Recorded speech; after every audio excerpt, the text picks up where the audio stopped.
Adik-adik sekalian, sumber berkah hidup birrul walidain, baik-baik kepada orang tua.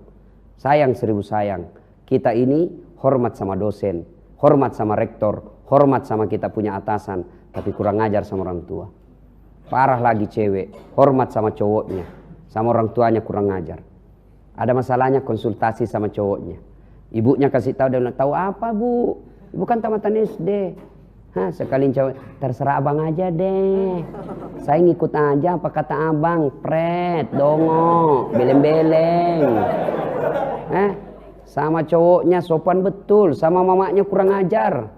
Ditelepon sama ibunya dari pasar, nak, kau jemput dulu ibu, bapakmu lagi masih tugas, tidak bisa pulang, tidak bisa jemput saya. Kau jemput saya nak. Apa kata anaknya? Memang enak mak, kita baru kuliah nih, capek di kampus tadi, berat betul ujiannya, telepon jemput lagi, capek mak. Itu kalau mamanya. Sekalinya ceweknya, bang jemput gue dong, tunggu dek 5 menit saya sampai. Gimana hidupmu mau berkah? Nggak bakal. Biar kau punya agamamu baik, akhlakmu baik, tapi sama orang tuamu kurang ngajar, tidak ada gunanya. Ya, mungkin terlalu kasar kalau saya katakan, hitam jidatmu sholat, Senin Kamis kau tahajud, ngajar ngaji kau di masjid, itikaf tiap malam Jumat, Senin Kamis kau puasa, tapi ibu bapakmu kau keluarkan air matanya, tidak bakal kau masuk surga bos. Jangankan masuk surga, kata Nabi, baunya surga kau tidak akan dapat. Al jannatu takhta aqdamil ummahat. Surga itu berada di bawah telapak kaki ibu. Dia bilang, bapak-bapak gimana? Betul, surga di bawah telapak kaki ibu, tapi untuk sampai ke surga itu kau butuhkan jembatan dari bapakmu. Apa? Ya baik-baiklah sama orang tuamu. Ini cowok, cewek, mau bukti bahwa kau lebih hormat sama cowokmu daripada bapakmu? Mau bukti? Hah? Coba lihat wallpapermu semua. Siapa foto di wallpapermu? Lee Min Ho. Beleng-beleng. Saya kalau ngajar itu kan ujian final test tidak boleh pegang handphone, karena anak-anak itu biasa kerjasama di WhatsApp. Dia bikin WhatsApp group, 1 kali jawaban semua satu kelas tahu. Tidak boleh pegang handphone, simpan handphonemu di sudut kanan meja. Sudah, sampai saya jalan-jalan, tiba-tiba ada cewek putih sekali, cowoknya cakep betul. Saya lihat, saya lihat tidak imbang kayaknya nih. Saya tidak balance. Balance. Ya bahasa Indonesia kan balance. Sudah di Indonesia kan. Saya lihat, tidak seimbang betul. Ceweknya tidak cantik, putih. Nah, saya cakep betul cowokmu. Bukan cowokku itu Ustaz. Tidak gaulnya Ustaz. Oh, siapa ini dek? Lee Min Ho. Oh, siapa? Dia bilang artis Ustaz. Tidak pernah saya lihat di televisi. Ini artis Korea. Oh, artis Korea. Dia kenal kau dek? Enggak. Pernah kau di miskol? Enggak pernah. Pernah kau dikirimi pulsa? Apalagi Ustaz? Dongo. Beleng-beleng. Apa gunanya kau simpan di situ? Siapa sekolahkan kamu? Bapakmu yang ngongkosi kamu, bapakmu yang antar jemput kamu, bapakmu yang lindungi kamu. Mana fotonya bapakmu? Fotonya bapakmu situ, ganti tuh. Tunggu dulu Ustaz. Cari fotonya bapaknya. Sudah dihapus Ustaz. Mana hidupmu mau berkah? Ya, coba tuh, sama-sama cowoknya cium tangan, sama bapaknya.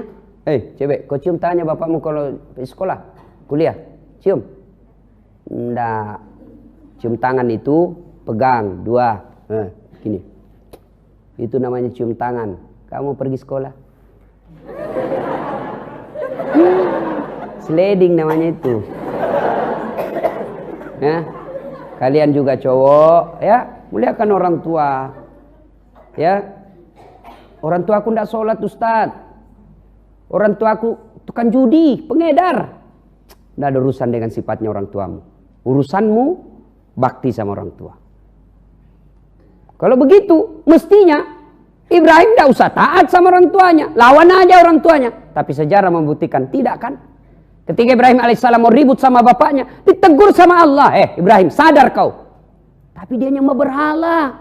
Dia produsen nyembah berhala, ya Allah. Allah berfirman, jangan kau ribut sama bapakmu. Kau yang keluar dari desamu, kau yang mengalah. Keluar kau dari desamu, jangan ribut sama bapakmu. maka tidak bakal dapat surga kalau kalian durhaka sama orang tua. Kok bisa Ustadz? Karena orang tua lah yang paling ikhlas membesarkan dan mencintai kita. Mana ada kalian pacaran 1-2 bulan, oh semua enak-enak. Begitu mulai kelihatan aslinya, mulai. Jangankan pacaran, suami istri bertengkar.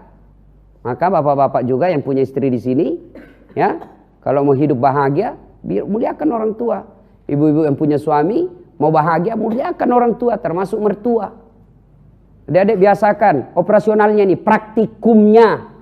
Kan kita semua tahu, jangan kau durhaka, kau berbuat baik sama orang tuamu. Itu semua orang tahu, mana operasionalnya. Kalian kalau bikin skripsi kan ada namanya definisi operasional. Kursi, itu definisi konsep. Apa definisi operasionalnya? Kursi adalah tempat duduk. Itu definisi konsepnya. Definisi operasionalnya, kursi adalah tempat duduk yang memiliki 3 kaki. Ada sandarannya 1 warna kuning, warna merah. Itu operasional. Ada kursi saya lihat 1 kakinya. Bukan itu yang saya maksud. Yang saya maksud yang 3 kakinya. Saya tidak peduli sama itu. Apa operasionalnya birrul walidain? 1, jangan bicara kasar. Quran jelas, kalau kau berbicara orang tuamu, jangan suaramu lebih keras daripada suara orang tuamu. Itu adabnya itu. Yang kedua, ketika kalian dipanggil, jawab. Jangan dipanggil pura-pura tidur. Rusli, masih ada kan anak sekarang nama Rusli? Ini kan zaman tahun 60-an. Rusli, saya lagi tidur, Mak. Masa tidur bisa menjawab? Ada kan begitu ya? Dipanggil, jawab. Lagi sholat, fikihnya mengajarkan, kalau kau dipanggil lagi sholat, laki-laki, maka menjawabnya Allahu Akbar. Rusli, Allahu Akbar. Tapi kasih tahu dulu mamamu. Mak, besok-besok dipanggil, saya bilang Allahu Akbar, saya lagi sholat. Karena kalau kau tidak kasih tahu mamamu dan mamamu juga buta piki, Rusli, Allah, kurang ajar. Saya panggil malah takbir. Rusli, Allahu Akbar. Tapi jangan juga jadi tukang tipu. Baring-baring, Rusli, Allahu Akbar. Birrul walidain. Adik-adik, lihat para tokoh, lihat para orang sukses. Salah satu rahasia kesuksesan mereka, pasti salah satu di antaranya berbuat baik kepada kedua orang tua. 2013 kemarin di Makassar, saya ikut Pilwali Makassar. 10 pasang calon. Kalau Ustadz tidak, cuma yang menang lebih banyak suaranya. Saya urutan 2 dari 10. Saya cuma 2 bulan 19 hari sosialisasi. Saya yakin salah satu sebab saya tidak menang karena orang tua saya tidak ridha.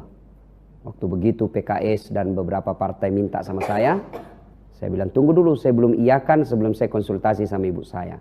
Padahal ibu saya tidak ada sekolah, bahasa Indonesia tidak tahu. Saya jalan langsung pulang dari Jakarta waktu itu, saya tiba jam 10 malam. Saya langsung ke kampung saya dari kota Makassar 4 jam perjalanan kalau lancar. Saya tiba jam 1 subuh di rumah, saya kasih bangun ibu saya cerita. Karena tinggal ibu yang orang tua saya, bapak saya sudah arwah. Bu, bukan ibu, mak, nilau kat tahu mencaji pejabat. Artinya, mak saya diminta orang jadi pejabat. Saya tidak bilang wali kota, karena kalau wali kota pasti tidak masuk dia, apa itu?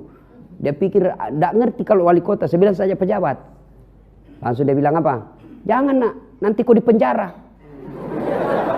Karena yang dilihat di televisi, penjara itu pejabat. Saya jelaskan, lalu setelah saya jelaskan, saya bawa guru saya waktu itu, ya guru yang memang saya anggap sebagai guru bidang ilmu pengetahuan agama. Saya tanya, saya bawa untuk membackup saya dari segi pemahaman keagamaan. Saya bilang saya bawa guru saya, saya minta dijelaskan secara konsep Quran dan hadis, ya dijelaskan tapi dalam bentuk bahasa Bugis. Apa selesai itu dia bilang ibu saya, terserah. Tapi dek na lemuk nyawaku nak, dek nama cinnon nyawaku. Artinya boleh, tapi saya tidak ikhlas kalau engkau melakukan itu. Dan saya yakin itu penyebabnya. Adik-adik, tidak penting kau sekolah ke luar negeri, tidak penting kau kursus kiri kanan. Kalau kau mau sukses, muliakan orang tuamu. Allah akan mudahkan apa yang kamu mau. Ketika orang tuamu sudah keluar dan dia berkata, nak, mak, saya pergi ya mak, doakan saya selamat dunia akhirat, saya dapat apa yang saya cari. Kalau dia bilang, kurela kau pergi nak, kudoakan kau apa yang kau cari. Bergetar itu arasnya Allah. Maka jangan pernah tinggalkan rumahmu tanpa izin orang tuamu. Jangan pernah melakukan apa-apa tanpa restu orang tuamu. Keluar mau ujian, cium tangannya, mak doakan saya. Begitu makmu bilang, iya nak, kau sukses, itu doa langsung terbuka arasnya Allah. Doa paling mustajab untuk kita anak dari bibir ibunya. Maka jangan pernah lupakan minta didoakan orang tua. Apapun saya mau lakukan, saya sekarang sampai detik ini, apapun saya mau lakukan, pasti saya minta pendapat orang tua saya. Meskipun pada akhirnya saya tidak terima. Tapi apa? Saya tanya sama ibu saya, bukan saya butuhkan ilmunya, bukan saya butuhkan argumentasinya, tapi apa yang saya butuhkan? Ridanya. Kalau ibu saya rida, Allah pasti rida sama saya. Kalau ilmunya, ya bukan takabur, pasti ilmu saya lebih tinggi dari ibu saya. Tapi bukan ilmu yang membuat Allah ridha sama kita. Tapi apa? Berkah dari ibu bapak. Maka minta pendapatnya. Nah, itu ibu kalau kita seperti saya. Mak saya, ya apa lagi kau tanya saya? Apalah saya ini? Nah, kau lebih tinggi sekolahmu. Tapi dalam hatinya pasti senang. Anak saya ya masih membutuhkan saya. Masih butuh pendapat saya. Sehingga ridhanya membuat Allah ridha sama kita. Ada orang kita lihat ilmunya enggak cerdas.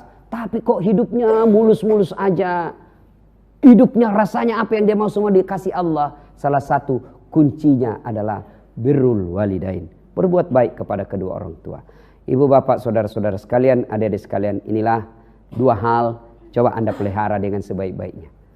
Pelihara solat. Saya sudah solat Ustaz. Tidak cukup dengan solat 5 waktu. Tambah sunnah-sunnah. Sudah sunnah-sunnah lengkap Ustaz. Tidak cukup itu. Yuk pelihara solat jamaah. Saya lihat ini adik-adik semua muka-muka rajin jamaah. Alhamdulillah. Kadang-kadang cowok kalau jatuh cinta apa dia bilang, gunung kan kudaki, lautan ku seberangi, masjid kau lewati. Ada rajin sholat. Tidak bisa 5 waktu di masjid, adalah dalam sehari. Ya, dalam subuh. Saya di Makassar ada komunitas namanya Suling, subuh keliling. Kita undang, ya, anak-anak muda kita bikin komunitas WhatsApp. Ayo subuh keliling, kita ajak. Selesai sholat subuh kita ngopi, ngobrol perkara iman.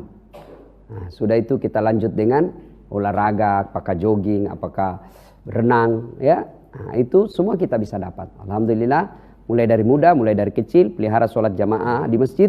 Insya Allah apa yang kalian mau pasti Allah kasih. Kecil ini ke surga dunia, apalagi surga akhirat. Tapi tanpa sholat, tanpa berbuat baik sama orang tua, mustahil. Kalian akan sengsara di dunia, apalagi di akhirat kelak. Semoga Allah melindungi kita dari sifat-sifat tercela itu. Dan Allah membimbing kita menjadi orang yang taat, mendirikan sholat 5 waktu, dan mampu berbuat baik kepada kedua orang tua. Demikian